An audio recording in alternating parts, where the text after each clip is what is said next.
در دهکده کوچک مردی به نام بهزاد زندگی می‌کرد. بهزاد همیشه حرفای بزرگی میزد. صداقت داشته باشین، مهربون باشین، شجاع باشین. مردم به حرفاش گوش میدادن و اونو تحسین میکردن، اما در عمل کاملا متفاوت. قولهاشو فراموش میکرد و هیچ کمکی نمیکرد. یه عصر گرم تابستونی آتیش در یکی از خونه‌های چوبی دهکده شعله‌ور شد و دود غلیظ و بوی سوختگی همه جا رو پر کرد. شعله‌ها با سرعت به خونه‌های اطراف نزدیک می‌شدن و مردم وحشت زده دست و پا می‌زدن.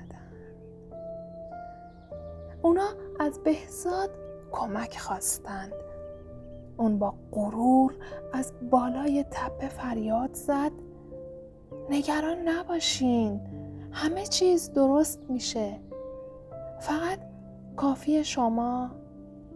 اما وقتی آتش نزدیک شد، اون فقط ایستاد و تماشا کرد. در همین لحظه دخترکی کوچک به اسم مینا با سطل‌های پر از آب و قلبی که تند میزد دوید و شعله‌ها رو یکی یکی خاموش کرد. هر بار که آب روی آتش میریخت دود کنار میرفت و جرقه‌های بیشتری خاموش میشدن.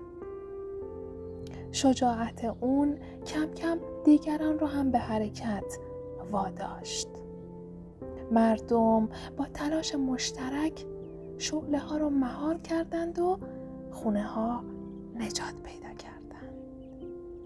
وقتی نفس‌ها آروم گرفت، مردم با تعجب به هم گفتن: دیدین؟ 200 گفته چون نیم کردار نیست.